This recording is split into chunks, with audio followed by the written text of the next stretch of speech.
Hello my dear learners, एक बार फिर मैं आप लोगों के सामने उपस्थित हुआ हूँ एक जानकारी के साथ।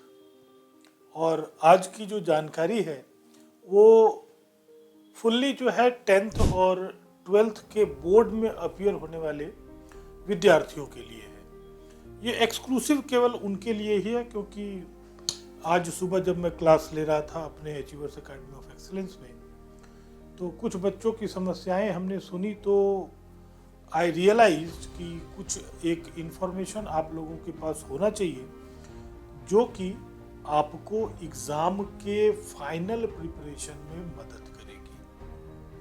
उसी उद्देश्य से आज का ये वीडियो मैं लेकर आया हूँ और आज का शीर्षक ही है हमारा boards examination. Boards examination.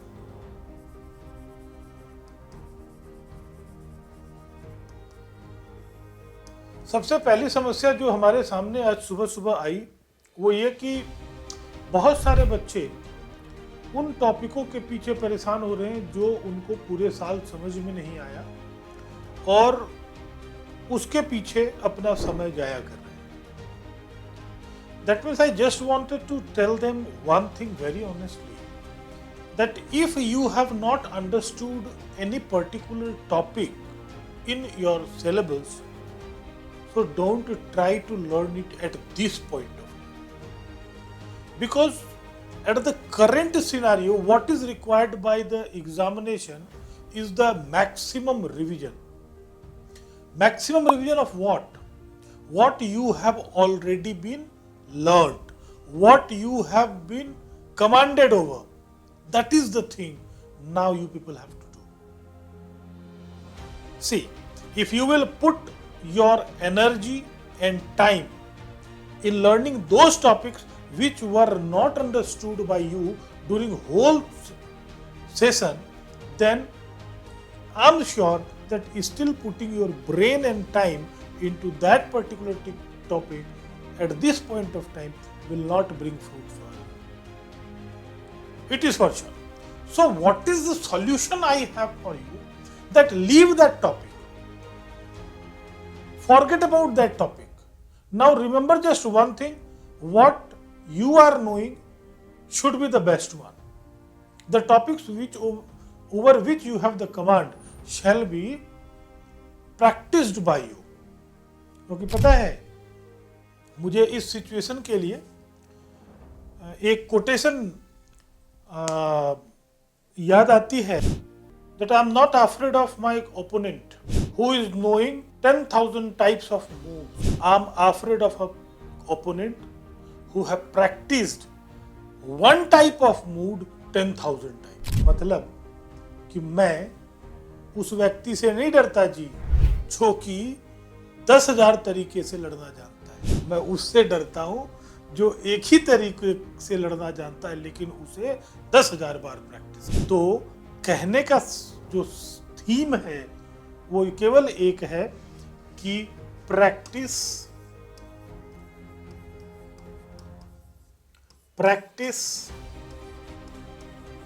And practice.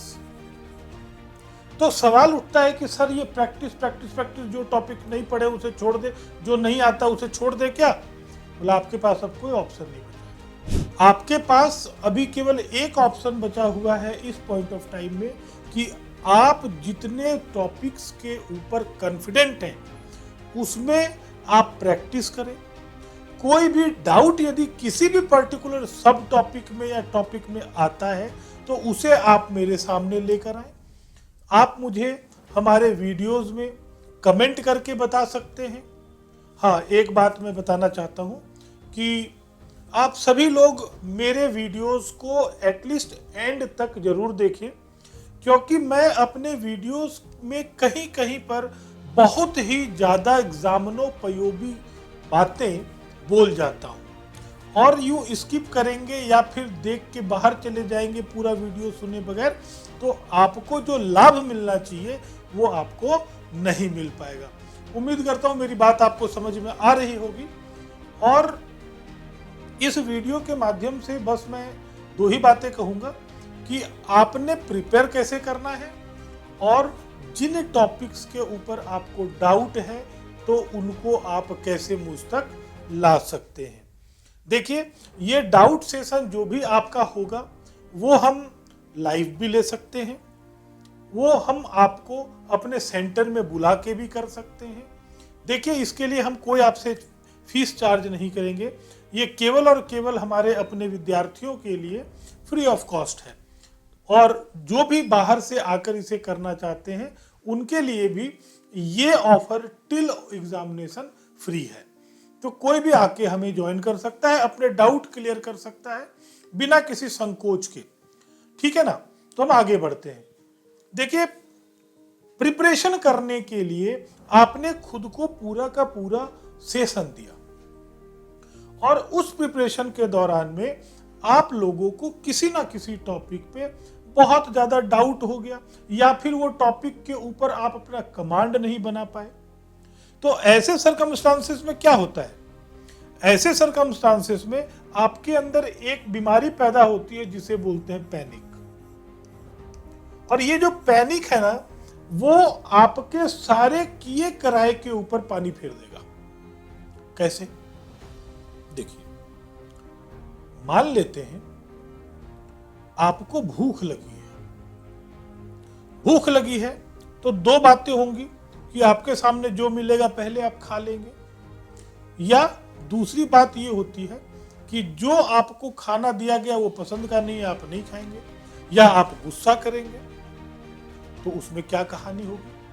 मान लेते हैं आपने मम्मी के ऊपर गुस्सा कर दिया कि ये क्या बना दिया तुमने, है ये खाने की चीज है कोई, और मम्मी को भी गुस्सा आ गया, प्लेट लेके चली गई। बेटा, तेरा भूख मिटेगा या भूख बढ़ जाएगा ये बता। भूख मिटेगी बेटा, भूख ना मिटने की, भूख मिटाने के लिए भोजन चाहिए, और भोजन तो मम्मी लेके चली गई। इसी पॉइंट को, इसी फिलॉसफी को इंप्लीमेंट कीजिए। ये जो पैनिक वाली बीमारी है ना आपके एग्जामिनेशन के पहले, ये नहीं हुआ, वो नहीं हुआ, वो नहीं हुआ, मेरे से तो रैशनल नंबर नहीं हुआ, मेरे से तो फाइनेंशियल मैनेजमेंट नहीं हुआ, मेरे से तो न्यूमेरिकल्स नहीं हो रहे हैं। मेरे भाई, मेरे को बस इतना बता दे, एग्जामिनेशन का डेट नजदीक आ गया है। यही पैनिक आपको लेके चला जाएगा एग्जामिनेशन डेट तक, और आप रह गए उसी पैनिक के पीछे। जो आता था आपने दिमाग के अंदर उसको रिवाइज किया नहीं। आ गई बात मेरी पुरानी वाली वापस कि लेयरिंग लेयरिंग लेयरिंग, और आपकी जो अपनी मेमोरी थी उसके ऊपर बहुत ज्यादा पैनिक अटैक के लेयर पड़ गए। तो जो एग्जामिनेशन हॉल में जाएंगे तो क्या मिलेगा आपको? बड़ा सा लड्डू मिलेगा आपको। आपकी जो परफॉर्मेंस लाजवाब होनी चाहिए थी वो बिलो एवरेज और एवरेज जाके रुक गई। इसीलिए सबसे पहले ये पैनिक होना बंद करें। ये मेरा एक्सक्यूज है आप लोगों का। आप लोगों को बहाना चाहिए कि अब मुझे पढ़ना नहीं है बस। मैं कहता हूं टोटल 18 चैप्टर्स हैं आपके।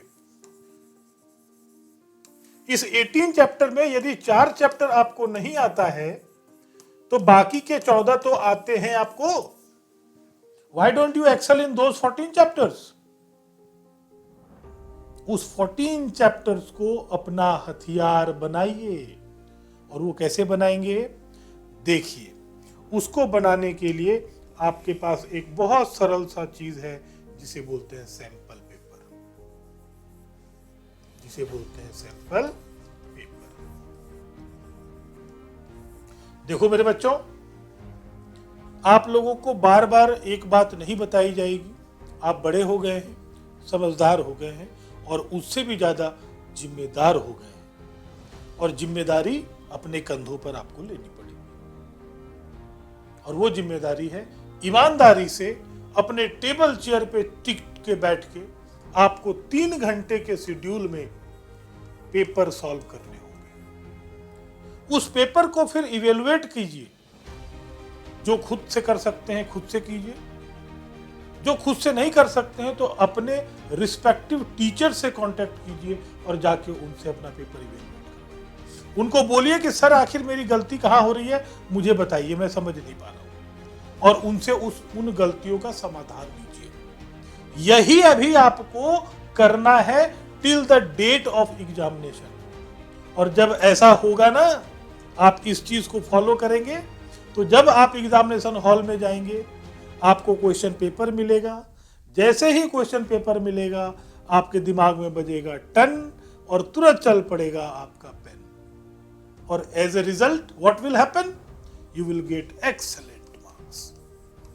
Excellent marks in all subject without delay, without any doubt. आप एग्जामिनेशन हॉल से निकलेंगे मुस्कुराते हुए, चहकते हुए निकलेंगे, कहेंगे आज तो मैंने पेपर फोड़ दिया, मुझे सब आता था। आपको अपने पीयर ग्रुप में बैठ के क्वेश्चन डिस्कस करने की जरूरत नहीं पड़ेगी, आप इतने कॉन्फिडेंट रहेंगे। तो that is why I am always repeating many times that do this sample paper work now and repeat it to all the subjects and go it till the date of examination. Repeat this practice again and again till examination. All sample papers are available in Google. If you find any problem, contact us. We'll give you the link. From there you can download the sample papers. I think this video आप लोगों को बहुत ज़्यादा number secure करने में मदद करेगा। और इस चीज को आप यदि प्रैक्टिस करेंगे तो आप भी फ्यूचर को सिक्योर करेंगे। देखिए, मैं ऐसे ही वीडियोस के साथ आता रहता हूं और आगे भी आता रहूंगा, बट आप लोगों से एक अनुरोध है, एक रिक्वेस्ट है कि मेरी रीच को ज्यादा से ज्यादा लोगों में फैलाना है, जिससे कि मैं ज्यादा से ज्यादा बच्चों के रिस्पेक्टिव क्वेरीज को और प्रॉब्लम्स को कैटर कर सकूं। तो इसके लिए आप लोगों को मेरी मदद करनी होगी। आप लोग मेरे चैनल को सबसे पहले सब्सक्राइब करें और ज्यादा से ज्यादा इसे शेयर करें। और यदि मेरी बातें आपको अच्छी लगती हैं तो लाइक करें और कमेंट जरूर करें, ताकि मेरे से यदि किसी प्रकार की कोई त्रुटि रह जाती है तो मैं उसे दूर कर सकूं और आगे आने वाले समय में अपने बच्चों को और रिफाइंड इंफॉर्मेशन दे सकूं। साथ ही आप हमें कमेंट करके ये भी बताएं कि हम अगला वीडियो किस टॉपिक पर बनाएं जिससे हमारे बच्चों को ज़्यादा से ज़्यादा फायदा होगा। ठीक है, तो आज के लिए इतना ही। धन्यवाद।